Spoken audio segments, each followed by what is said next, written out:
আম্মা দাঁড়াও না মা, ভাইয়া এই যে সামনে বসে আছে, মা তোমার ছেলে, মা মা তোমার সন্তান। মা, মা গো প্লিজ তুমি যাও মা, সবাইকে কষ্ট দিও না মা। মহান আল্লাহর কাছে আমি বারবার মিনতি করে বলেছি, আল্লাহ তুমি আমাকে একটা দিন, একটা মিনিটের একটু সুযোগ করে দিও। জনাব তারেক রহমান স্যারের সাথে আমি কিছু কথা বলবো।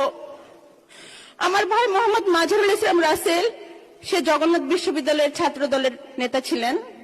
2013 সালে 4 ডিসেম্বর বসুন্ধরা আবাসিক এলাকা থেকে সুমন ভাইয়ের সাথে গুম হয়ে যায়। সে শুধু তার নেতাকে বাঁচাতে চেয়েছিল। ওকে যখন মেটাল রড দিয়ে পিটাতে পিটাতে মাটিতে ফেলে দিচ্ছিল, বলতেছিল সুমন কোনটা বল, সুমন কোনটা বল।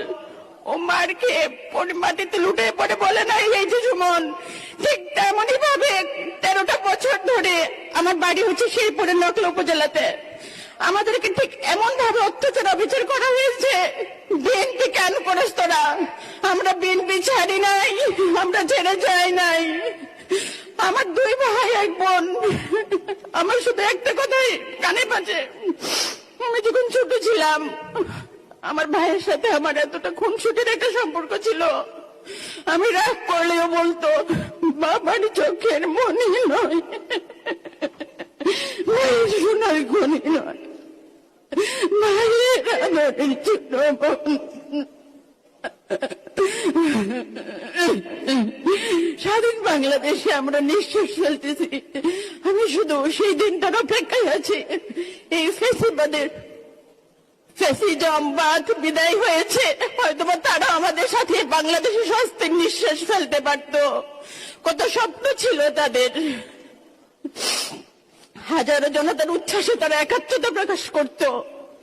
কত দিনে রাত, শেষে অবশেষে একটা সুন্দর ভোরের আলোর অপেক্ষা আমরা করেছি। আমার ভাইয়ের দরজার কর্নারের শব্দে আমাদের ভিতরে সমস্ত নীরবতা ভেঙে খান খান হয়ে যাবে, কিন্তু ভাঙেনি সেই নীরবতা। আমার ভাইয়ের, আমার মায়ের, আমার বাবার অসংখ্য প্রশ্নের উত্তর আজ অজানা। কে দিবে এই সমাধান? আমার ভাই 2013 সালের 4 ডিসেম্বর থেকে আমি ওকে খুঁজে খুঁজে রাস্তায়, বিভিন্ন প্রেস কনফারেন্সে, আমরা রাস্তা ছাড়ি নাই। আমাদের তুলিয়াপা, আমার আন্টি হাজারা খাতুন ফেসপা সামনে বসে আছে।